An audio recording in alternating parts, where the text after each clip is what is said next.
Welcome to Kopi Time, a podcast series on markets and economies from DBS Group Research. I'm Taimur Beg, Chief Economist, welcoming you to our 165th episode. Today, we are delighted to have with us Ambassador Javed Ashraf with us. Ambassador Ashraf has had a 3-decade-plus career in Indian foreign services. His last position was in Paris, ambassador of France and Monaco, I believe. And I had the pleasure of knowing the ambassador back in the days when he was a high commissioner to Singapore. Ambassador Javed Ashraf, welcome to Kopi Time. Well, thank you very much. Delighted to be here. It's great to have you. I have lots of questions about the here and now. Normally, we discuss India in structural, long-term sense, but the near term itself is so fascinating. I'd like to start with your last assignment, Europe, and the status of India-Europe relationship, given what's going on both inside and outside of India. It's an excellent question because it has become even more relevant in 2025 than it was perhaps a few years ago. And I'd say that I'd like to answer this question at two layers. One is our relationship with the European Union, and the second is our relationship with member countries. With France, of course, India has a very deep, long-standing strategic partnership. Perhaps the most comprehensive, steady, consistent partnership we've had, along with that with Russian Federation. We've stood together through thick and thin. They are our premier defense partner, great support in multilateral institutions, high level of political comfort. France is actually a very major actor in the Indian economy. I must tell you that the stock of FDI from France between 2015 and 2022 in India, the stock of FDI rose 373%. I mean, that's incredible. The next highest in Indo-Pacific was Taiwan with 96%. Trade is growing. Trade is, of course, not country-specific since it's European Union. It is one of the fastest growing trade European Union has with anyone. So I think overall it is in every domain, whether we now speak of people-to-people ties, cooperation in areas like digital technology, where we see a great deal of philosophical convergence between France and India, but also Europe and India, in a sense that we both see technology as a key determinant of what the future of our society will look like.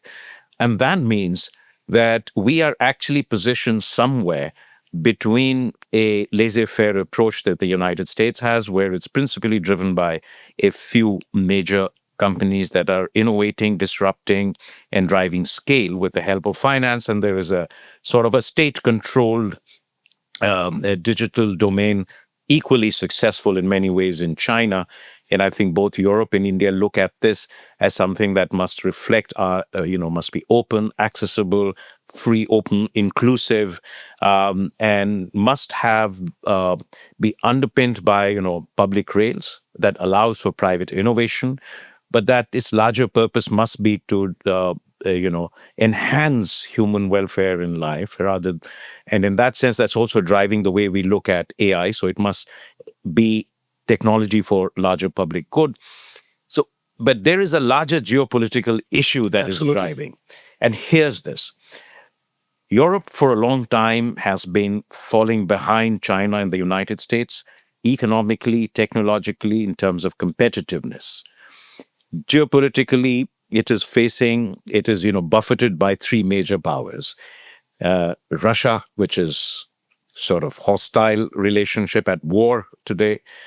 China, which in some senses they are seen as a predatory power of in market invasion, as it were, an unequal, asymmetric relationship, systemic differences, geopolitical mistrust, and the United States, the transatlantic relation, which was the bedrock, that has, in a sense, gone adrift, not simply because of President Trump, but this has been something in the making for quite some time, but not as sharpened and as accelerated as it is now. So Europe is also facing internal challenges. I mentioned economy, energy, cost of living, immigration. There are political shifts taking place. So Europe recognizes that it needs to have its own sovereign voice. It must become industrially and economically and technologically sovereign. That's its domestic internal strategy, as it were. But externally, it must diversify its relationships. And India has become a key player in that. And India and Europe both, and France and India in particular, seek a multipolar world. A multipolar world underpinned by the discipline of multilateralism. And I mention the word discipline because a multipolar world without any guardrails is a chaotic world, and anchored in international law. This is exactly, and when we look at where the world is today, we seek a multipolar world too. And India as an independent pole in that. Now, we've all of us are focused on a certain tension in India-US relations. People call it a crisis, a setback, or whatever. We have also a challenges in our relations with China. We have a steady relations with Russia, but that is circumscribed by Russia's own external challenges, in particular the constraints of sanctions around it. But the world is actually, if you look deeper, the world is, in a sense, the international order that it was familiar with since the end of the Cold War is behind us. There's no one argues that we live in the same international order. What we will see in the future is yet uncertain. This is the period of transition, which is also a period of turbulence and uncertainty. So, as in the financial market, in a period of uncertainty and volatility, diversify your portfolios. We are seeking a diversified portfolio of our relationship that also stems from our deep DNA of strategic autonomy. We will be aligned with countries on areas of interest, but we are not allied. And this is a big difference. So our sense of strategic autonomy is absolutely convergent with a sense of strategic autonomy in France, for example, but increasingly Europe's recognition that it needs to be strategically autonomous. And in this process, we are not just diversifying geopolitically, but think of it this way. People's attention is focused on the trade tensions between India and the United States. But we are also diversifying our trade partnerships. And one of the things we are doing is to enter into high quality FTAs with a number of key actors. We've done that with UK. We are at an advanced stage of negotiations with EU, now our largest trading partner. We've done that with Australia, etc. So Europe is becoming suddenly very, very much more important to us. We are becoming much more important to Europe. And I think both seek 1.8, 1.9 billion people, accustomed to living in diversity, wedded to international law, multilateralism and rules-based order, and in a sense, both seeking to enhance their strategic relevance in the evolving geopolitical environment, reinforce prosperity in their respective economies, are going to do many more things together. It's fascinating, Ambassador, and to take your point on the issue of alignment, you touched a little bit on trade, but let's talk about three things in terms of alignment: trade, technology, and climate change. In all these three areas, the U.S. has become very bilateral in its dealings with the rest of the world. Europe faces certain demands from the U.S. India is facing certain demands from the U.S. On climate change in particular, we can say that for the time being, the U.S. is sort of probably going to walk away from the Paris Climate Treaty any day now, and various emission standards are being set back. So on trade, technology, and climate change, do you see equal amount of alignment between Europe and India, or there are certain individual imperatives that are not quite fully aligned? So let me first, again, pick up that first point you made about U.S. Shift to bilateralism. Once again, it's very important to understand that it is not just President Trump. I mean, he's not an aberration in a sense. He's a culmination of a process which began some time back when the U.S. began to feel that the international order, based on arrangements, agreements, institutions of governance, security, trade, finance, that it had actually underwritten by the U.S., written by the United States, is no longer attractive or useful to it. Right. It now feels that these are fetters, not frameworks of international cooperation, and that it must rely on the asymmetry of its power in a bilateral context. And what it means is, as far as President Trump is concerned, what it can do in terms of extractive possibilities and perceived grievances. And the United States has turned away from many areas of multilateral commitments. And one of the most glaring ones is climate change. And as far as India and Europe are concerned, as I said, that we recognize that Europe and India need the framework of multilateralism, multilateral cooperation, collective endeavors to advance their interest, create more space for themselves in the process. So, in terms of technology, for example, as I said, that we see a great deal of possibilities and convergences in, for example, digital technology, artificial intelligence. And the more we are engaging with each other, the more we are able to see our convergences. And AI for public good, AI driven by larger public interest. And that is why Prime Minister Narendra Modi co-chaired the AI Action Summit with President Macron. He was invited to do that. We are going to have the year of innovation with France next year in India. India and EU have a Trade and Technology Council, which is the second one which they set up after the one with the United States. So we recognize that there is enormous room for cooperation. And why is that so? It is because we are not using technology as instrument of geopolitical competition or domination. Neither does Europe do that. Europe also needs the scale that India Right. provides, the skills that India provide, that collaboration can produce the kind of competitiveness that both need. And, I will say this, that even in sensitive areas like defense technology, France, for example, is willing to do far more than even Russia will be doing with us in terms of collaboration, co-development, transfer of technology, etc. Space, we are working together on future. There's a lot of collaboration in clean energy. We see a lot of potential in artificial intelligence. I mean, determinants of the future. We are working on, biopharma. We're working on marine technologies, and so there is a whole range of areas that we see a lot of opportunities. And we're also working on regulatory framework. There are some differences, but there's now, I suppose, a higher level of convergence, which is why the India-EU FTA isn't just about trade, tariff and non-tariff barriers, covers a whole range of Of course. things. And that is what you call WTO extra FTA. As far as climate is concerned, look, I think, this has been a moment of it's a very, shall I say, a pivotal moment of concern, not of transformation in climate discourse because of the United States, the position. But we in India remain committed to that, to climate transition. And we're doing it in three different ways. Four, actually. The one is that increase the clean and renewable sources of energy from all possible sources.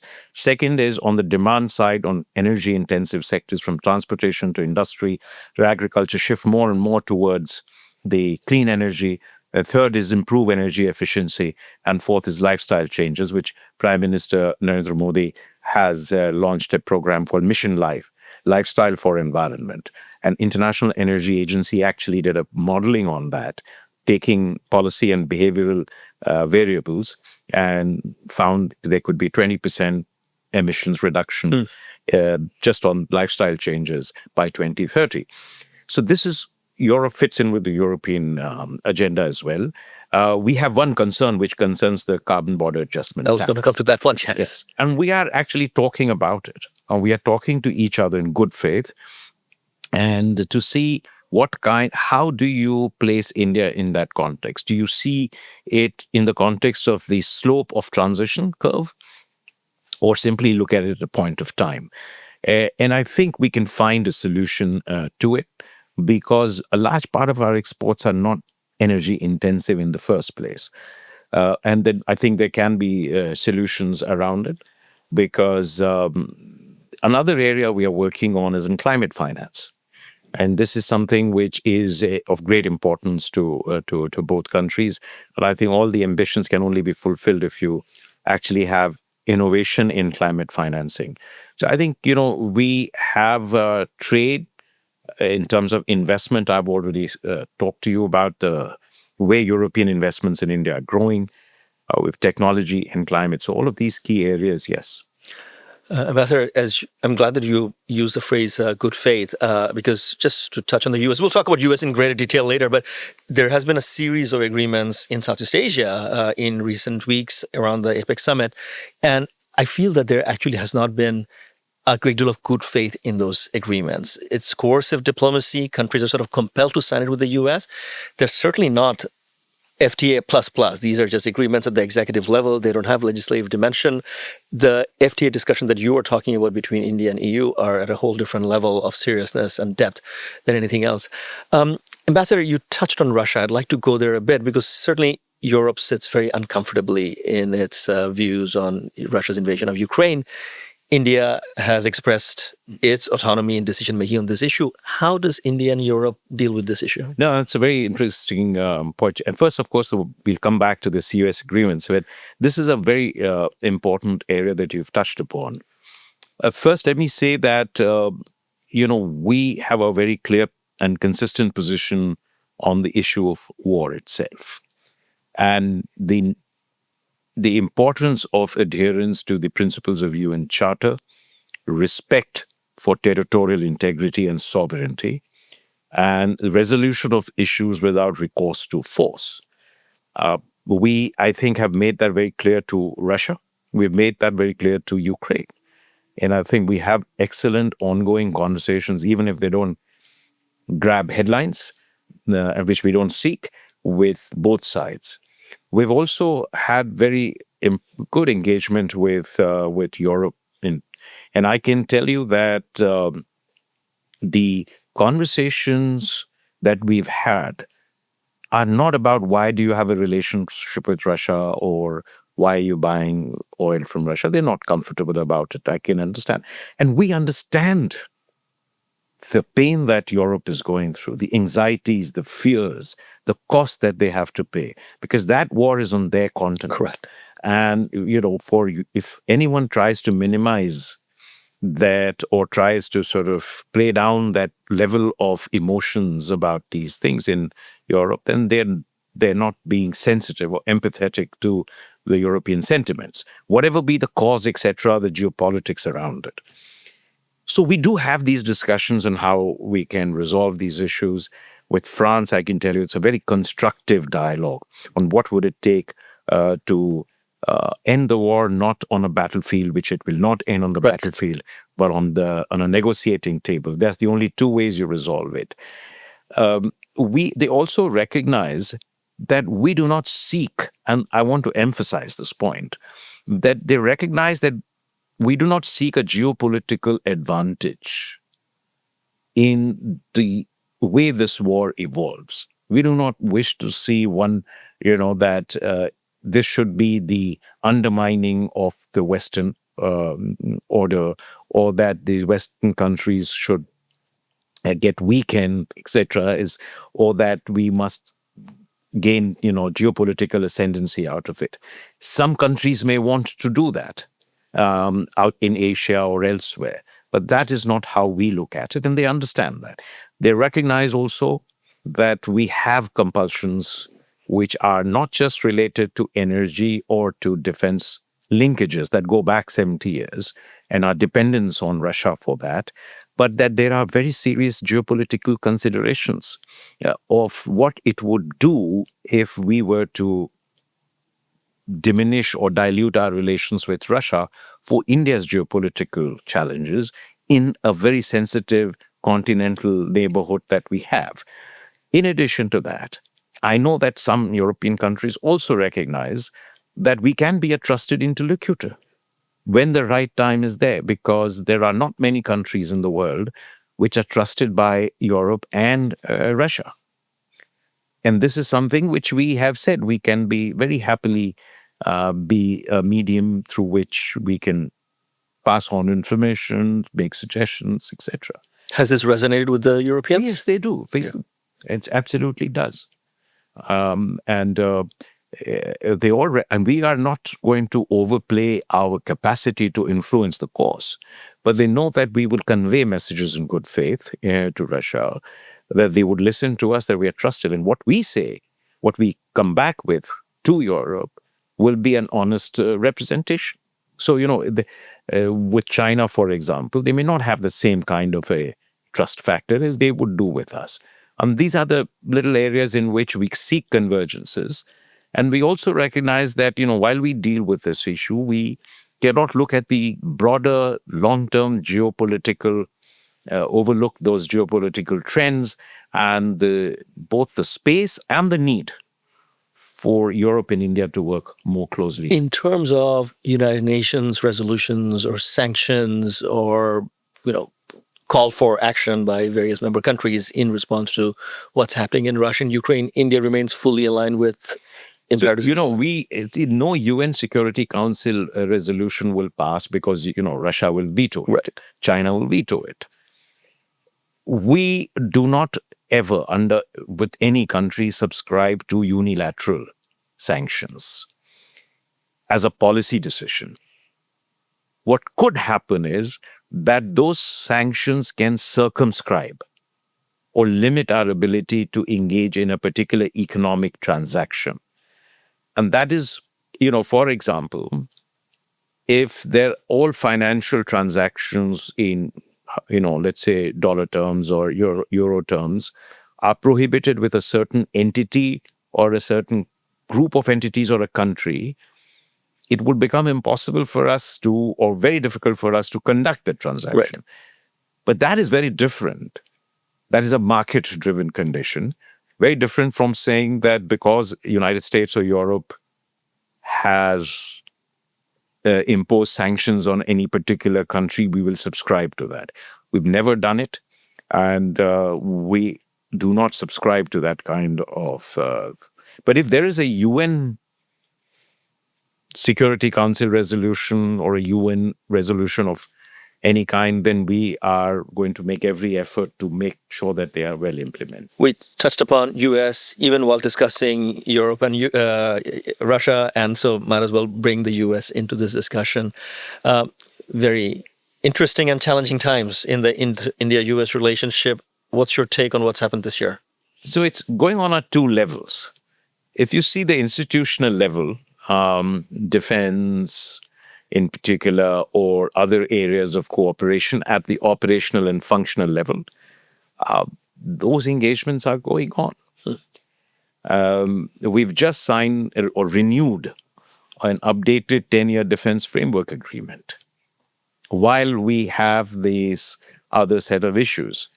And that's at the higher political level, which really boils down to differences on trade.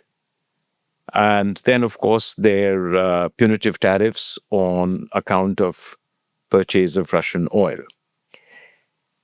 That's one set of problems. And I think there is the other issue, which was like a black swan event, which is, the terrorist attack in Pahalgam, which was directed, in a very sort of a specific religion, group from, the Hindu members of the country, and our response through Operation Sindoor. And President Trump, of course, in a sense, takes credit and said that he had threatened us with trade sanctions or tariffs to bring us to the negotiating or to end the war. And this is something which is, in our view, factually not correct, which we have repeatedly stated. And that, we infer, has also been a source of concern. I mean, it's not a publicly stated, but there is that irritant in that relationship. That's so inference is that. And this is a difference. But what they have clearly stated is that we will apply 25% tariff on imports from India because India has high tariffs, or because we have we don't allow certain kinds of imports, so we have non-tariff barriers. Agriculture sector, for example. Agriculture sector, for example. And that 25% tariff is on account of India's purchase of Russian oil. I think these are more manifestations of a perceived grievances and the expectations that India's response to President Trump and the United States would be accommodative of the kind that you have referred to, Right. in a sense that they would, in a sense, reflect capitulation, an asymmetric offer to the United States that would validate President Trump's assertion or US assertion of its infinite power to extract benefits from other countries. And this is something which is not going to happen with India. So we've been engaged in negotiations. We have made excellent offers. There are some outstanding issues. There are red lines for us, which pertains to agriculture sector, medium and small scale industries, where we are also saying, in what way we can get them to understand our red lines. And then the red line which relating to our sovereign choices. Now, you may end up with a situation where US prohibitions and sanctions make it difficult for us to get Russian oil, because of the various kinds of sanctions on Shipping, for example. shipping and on the two major suppliers, That's right. Rosneft and Lukoil. But if that comes down, and you see that it will probably come down, but we may see that there will be some flexibility. But we are very clear that there are these two red lines. These two red lines are with regard to some of the most sensitive sectors of our economy, which in the case of the United States also they try to protect. And with regard to the sovereign choices we will make, with who we deal with, what relationships we have. And it is our effort to ensure that we have, we remain open, remain engaged. We do not get into a war of words or posturing. The negotiations remain highly, frequent, intense, and we hope that we can find some resolution to it. But then our relations with the United States it doesn't exist in isolation. You see, some of the worst challenges are being faced by some of the closest friends and allies of the United States. Europe has been at the receiving end. The first two countries to get the letters on tariffs in April were Korea and Japan. The two countries that have been the longest and the most steadfast allies of the United States.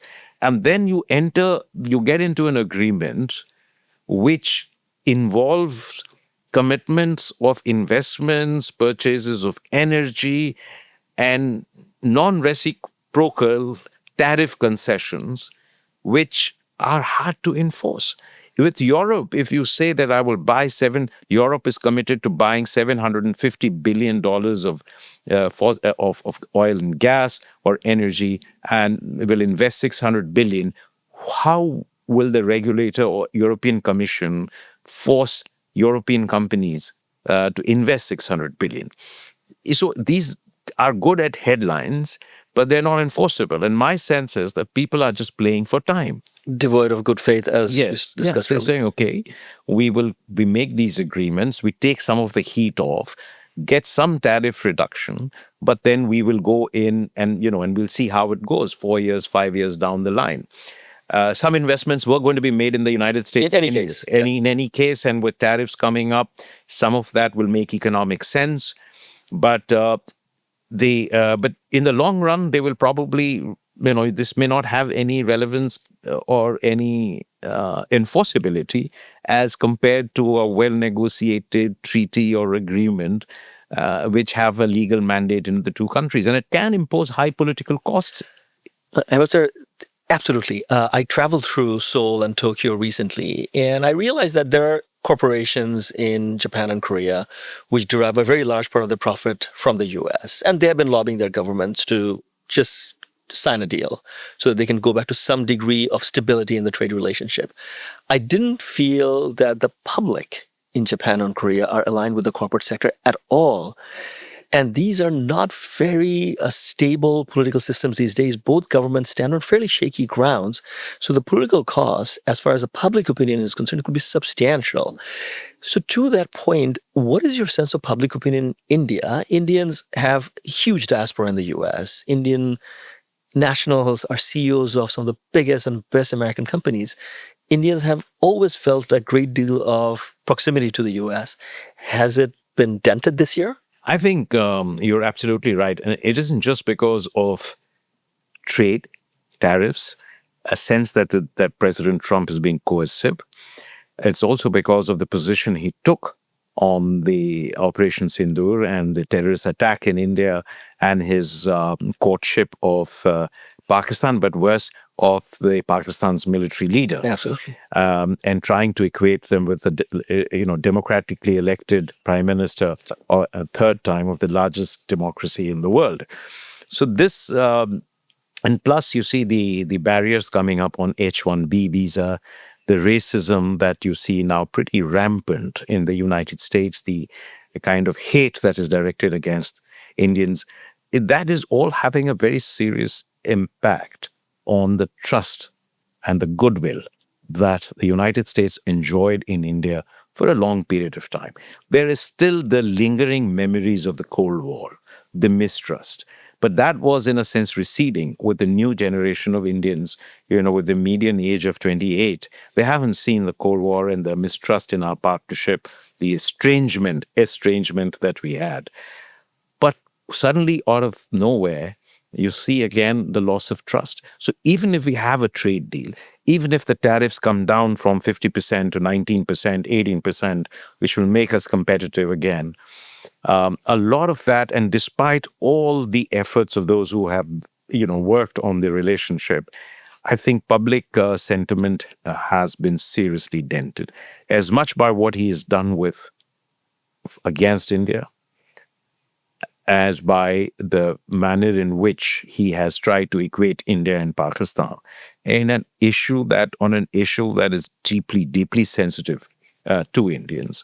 So I think that will take some time, but there is a great deal of support in India for the position the government has taken, that we are standing up for what is our interest, that we are not caving in as many countries have caved in, and that we are open to deepening the relationship further, resolving these trade-related issues, but that our red lines are important.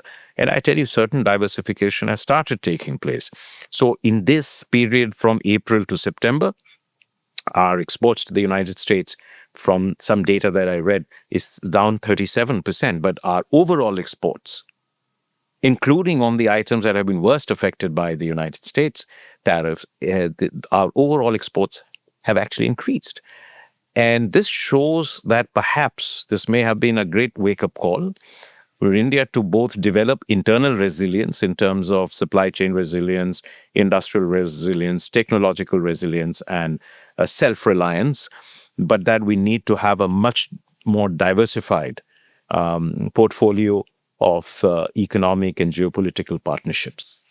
Ambassador, I'll share with you an acronym. So in April, when the reciprocal tariff mayhem was taking place, we came up with a play on the word POTUS called TOTUS, Trade Outside the United States, TOTUS. And our point at that time was 89% of global trade happens outside the US. US will remain a consequential partner for us, but perhaps, to your point, we will look for a diversified plane in the TOTUS world. As the months went by, I realized the T in TOTUS stands for things other than trade: talent, technology, and tourism. Are you seeing Indians sort of devote some of their tourism dollar and their education dollar to the non-US destination? Yes. There has been a precipitous decline in the number of student visa applications to the United States, which, as you know, was the largest destination by a long margin. Almost everyone we know has had education in the United States. There has been a precipitous decline. There has been also, out of fear and out of anxiety, a drop in tourism or travel to the United States. And here's something, an important and very interesting factoid. According to the US Department of Commerce, India was, till last year, the fourth largest source of tourists in the United States after Canada, Mexico, and the United Kingdom. So those relationships you understand. But per capita spending by Indians were the highest. So it's going to affect that. What I'm seeing is very interesting is that European countries are now saying, come and study here. Come and work over here. We will give you. And last year, France introduced a 5-year multiple entry Schengen visa for any Indian student who has done masters in France, even if he had done masters in India but had studied for 1 year in France and was recognized as a French degree, would be eligible for a 5-year multi-entry Schengen visa. That gives that person so much space. And this is something which they specifically carved out for India. So a lot of other countries are going to grab this. We will also be looking at, so many different, so migration and mobility with other countries. Many are interested. Japan is very keen on that. And on the trade front, you will see a very high level of intensification, not just of with European Union, but also if you see, we will revisit our existing CECA's Comprehensive Economic Cooperation Agreement with Japan and Korea, with ASEAN, with Singapore, and try to update them and bring them to speed with what the current realities are, but also in terms of building supply chain resilience, building investment corridors, tech corridors, all of these things which are going to drive mobility possibilities. So these sort of things are now, diversification was inevitable. And I'd say this, that you can already sense how multilateralism is changing. When TPP was torn by President Trump in Round one. Yes. round Yes. one, what came out of it? TPP didn't die. It became CPTPP. Someone else took the leadership. Japan took the leadership, brought everybody around. It exists. Now you see UK.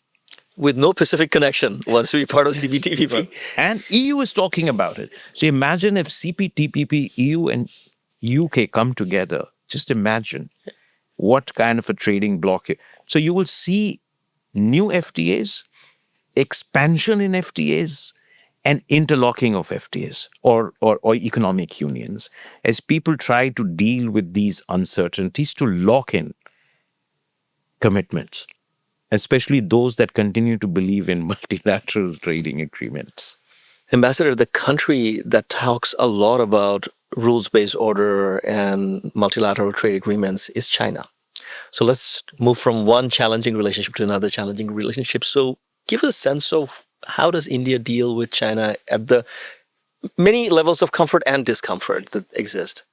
No, it's probably our foremost challenge. So, if you look at it objectively, China is a neighbor with which we have a disputed boundary or unsettled boundary of 3,500 kilometers.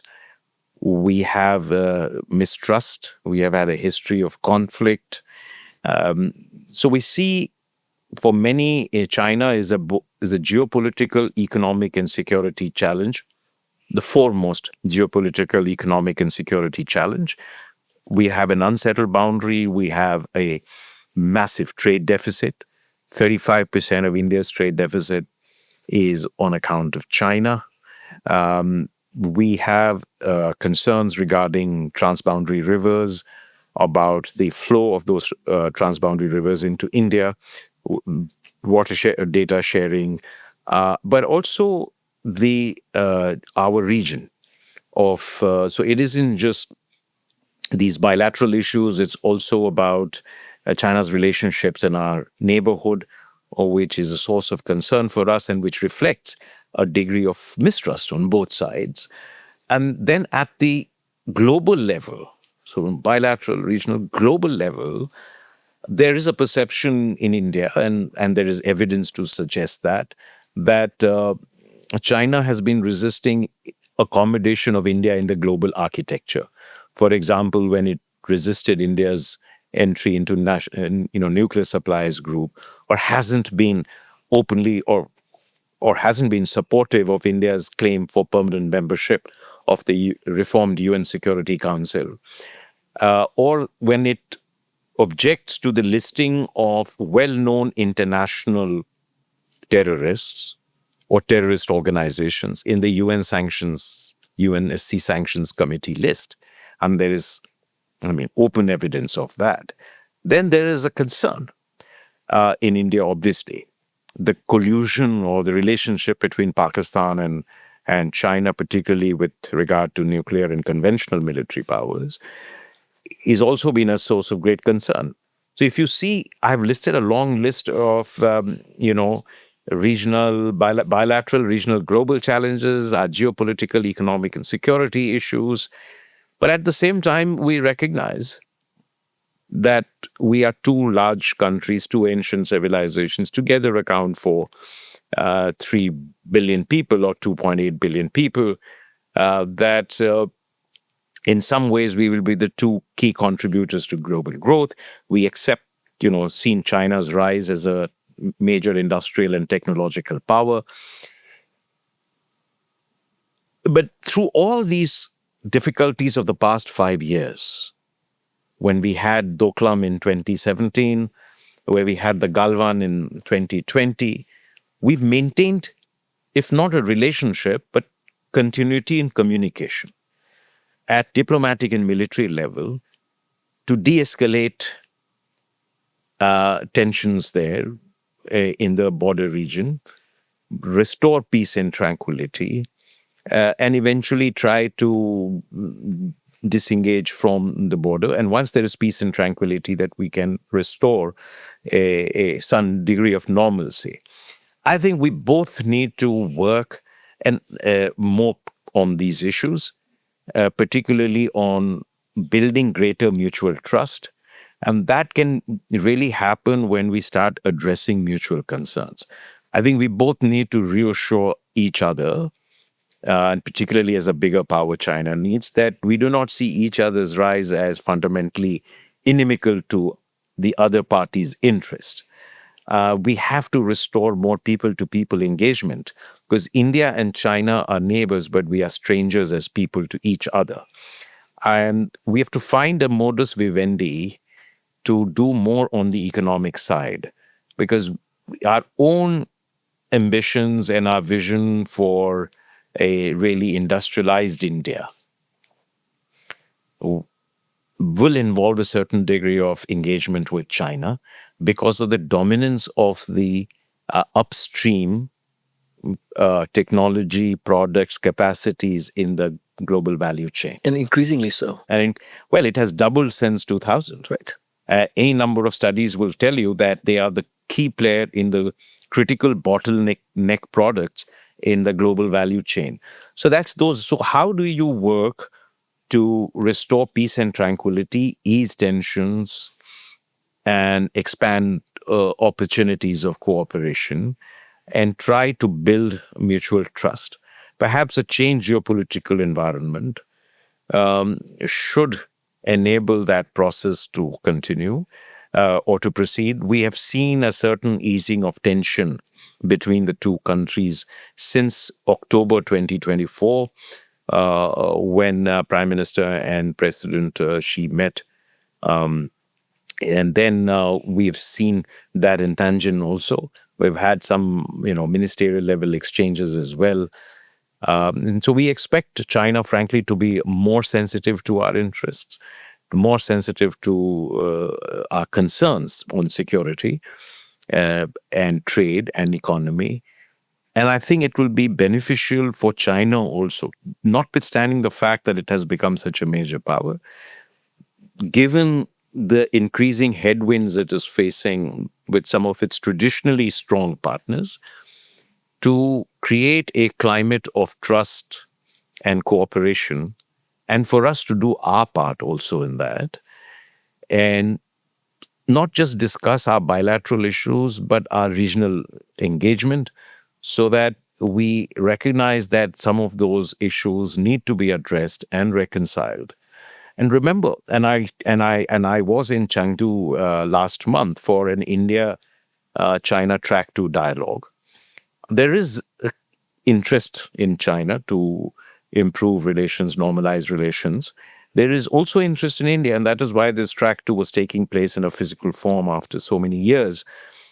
And the point I also made is that 1998 nuclear tests between in India had led to a level of freeze in India-US relations, which is far deeper than whatever we've had in our relations with China in the recent past. Interesting.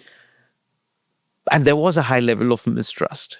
Earlier, there used to be a sense of hostility towards the US. But we, in 1971, US had the Seventh Fleet, Bay of Bengal. in Bay of Bengal, right in our backyard, in support of Pakistan. But we addressed the underlying concerns: technology denial regime, geopolitical trust, expanded cooperation in sensitive areas, US support for India's rise in and of itself, without expecting us to play the US script. That is what led to the transformation. But there was another element, which was that our human contacts have been so high. Which is not the case with China. Which is not the case with China.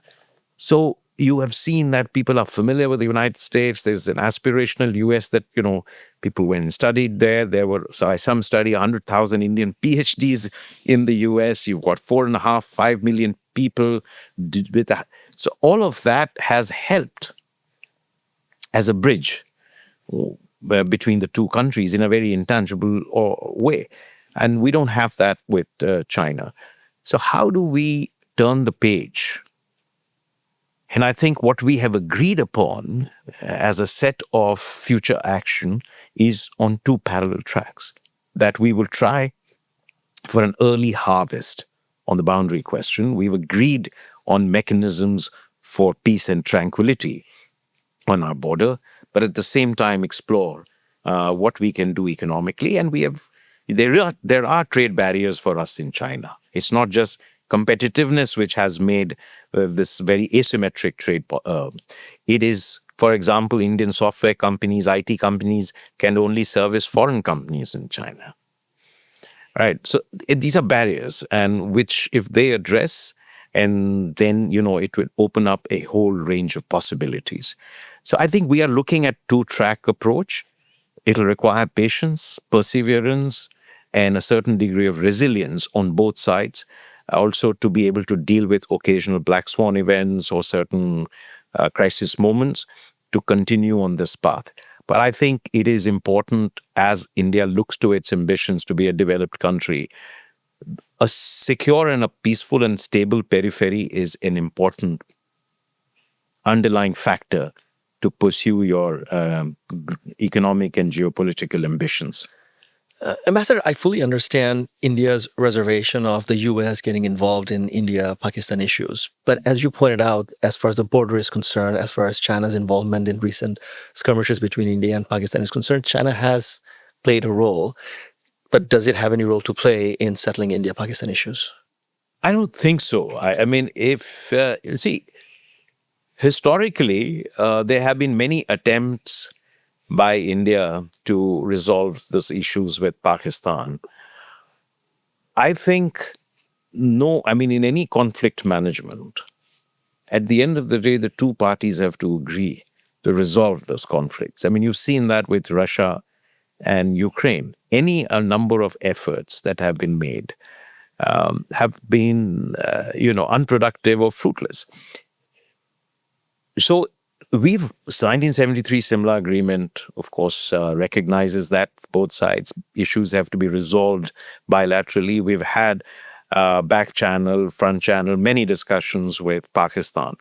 Some of the problems we've faced, and I think if you get down to the core issues, every prime minister, including Prime Minister Narendra Modi, has made an effort to normalize relations, at least ease tensions, create a climate of peace and cooperation. If not, we don't have to be the closest friends or the best friends forever, but you can have and less adversarial, more peaceful relations, and all prime ministers have tried that. The problem in Pakistan has been that the relationship with India is also a function of domestic power competition between civilian parties and civilian institutions, military and the militants. And military always gains in power when there is hostility with India. It gains power at the expense of political parties or civil society or civilian institutions. And it also co-opts and works with the militant. So there are three sets of actors: militants, military, the civil society, or the political parties. And the militants and the military gain when there is hostility towards India. And if there is peace, there would obviously the civil society, democratic forces will gain in a sense. And it's the same that applies with Afghanistan. And it has, in a sense, come to haunt them. Right. But as it did, by the way, when Taliban was first in power, they refused to recognize the Durand Line. What role can China play?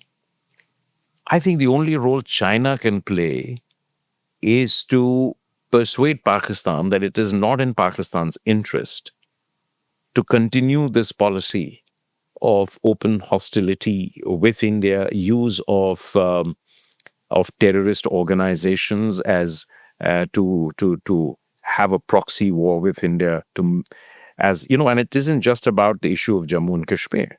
I mean, they have President Musharraf and other leaders used to say, and they say it even now, that we will continue to bleed India with 1,000 cuts. I remember that, yes. So that is something has become a raison d'etre for Pakistan, that we exist only in antithesis to India.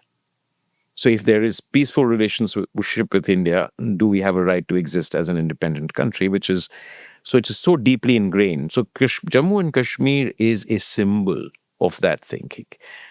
And in order to keep a country glued together, you always need a larger external threat to keep you united. How long this will play out, and as long as the military continues to seek or get benefit from this strategy, it will be very hard for India and Pakistan to reconcile with each other. But China can, if it were able to, I mean, since it's a major benefactor, persuade Pakistan that it is not in Pakistan's long-term interest or the region's interest for Pakistan to pursue this path, and or make its effort, its aid, its military support conditional upon Pakistan eschewing this path, then maybe they may be more amenable or more open to reconciliation with India. But you remain guarded in your optimism.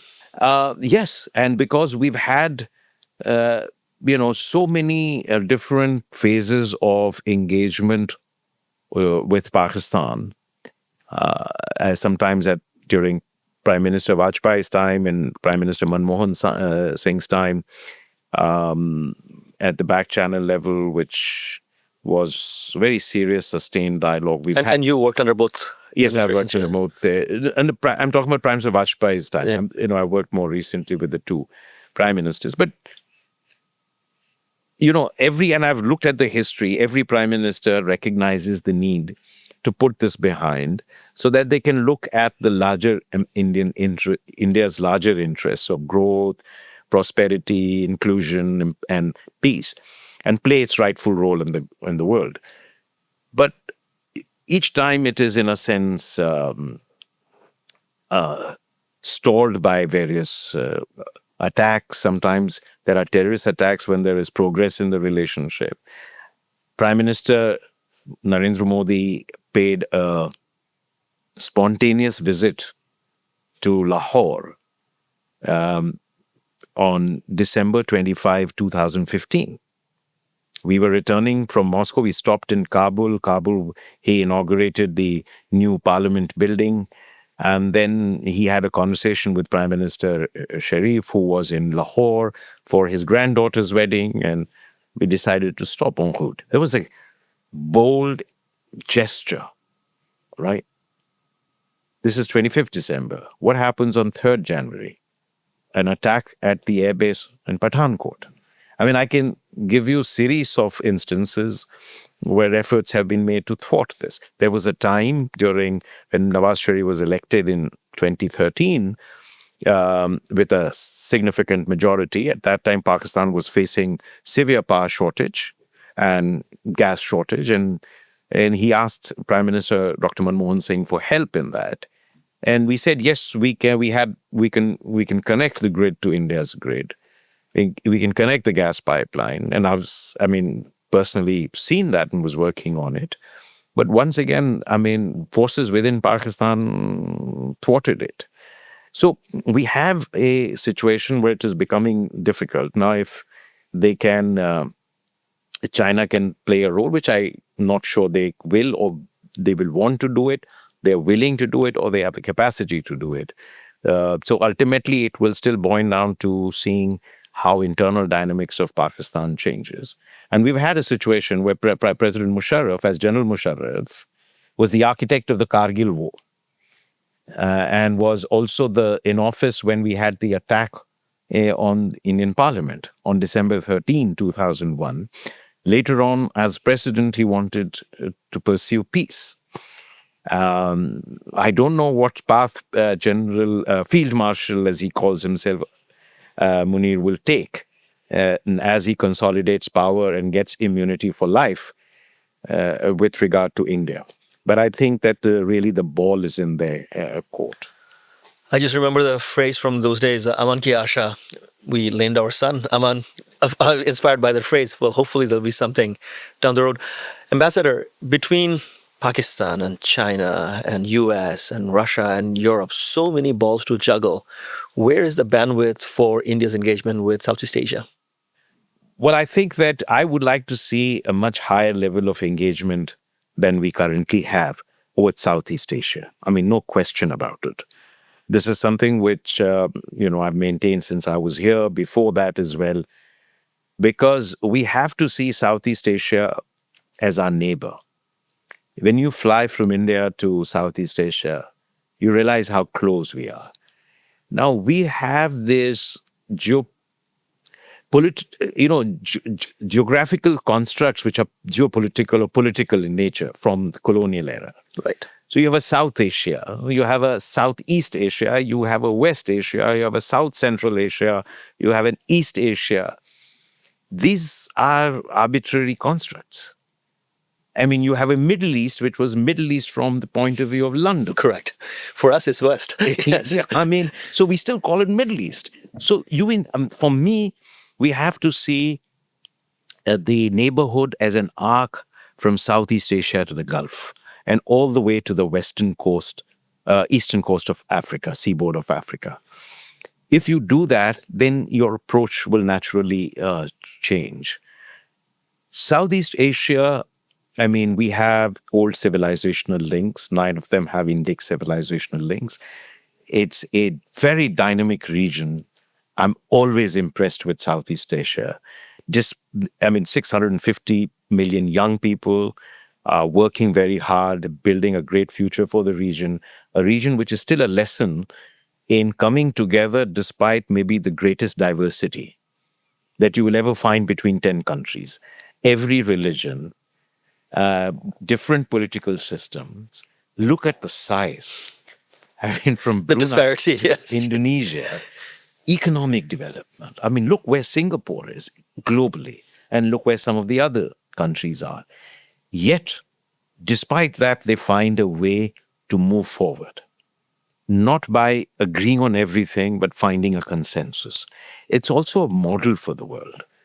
And when Prime Minister Narendra Modi spoke about Indo-Pacific vision here in Singapore in 2018, he clearly emphasized the centrality of ASEAN, and that we see this as pivotal to the Indo-Pacific region, to our larger interest in the Indo-Pacific region. So I think there is a vision, there is a recognition, civilizationally, geopolitically, economically, whichever way you look at it, in terms of geography also, that we need to do much, much more with Southeast Asia. We both have to look at each other more closely. And I'd say this to Southeast Asia as well. You need ASEAN members, ASEAN Southeast Asian countries, leave aside Singapore, which has an exceptional relationship with India. Probably the one country that is going to be a real gateway, bridge for India to the region, but also in terms of global finance, global connectivity.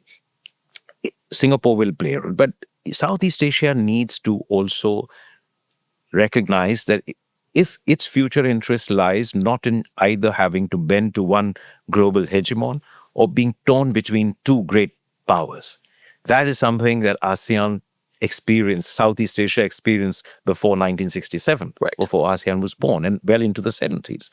And that it needs other players in the region to create the kind of balance. And Southeast Asia needs India, it needs Japan, it needs European Union. And during my posting in Paris, and I can tell you, I never left one opportunity to emphasize why France and European Union needed to do more in Southeast Asia than they are doing currently.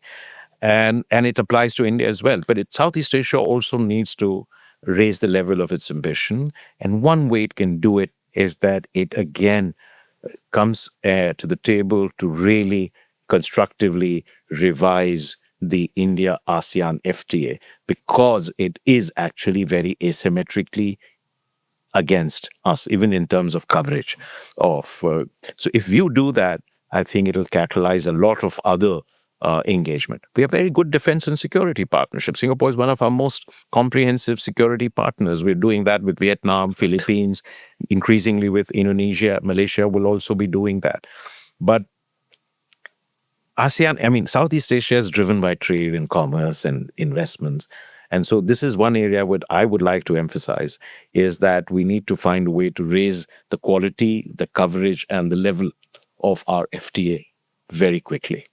Well, I hope your call for such engagement is heard on the corridors of Delhi loud and clear, because we need that.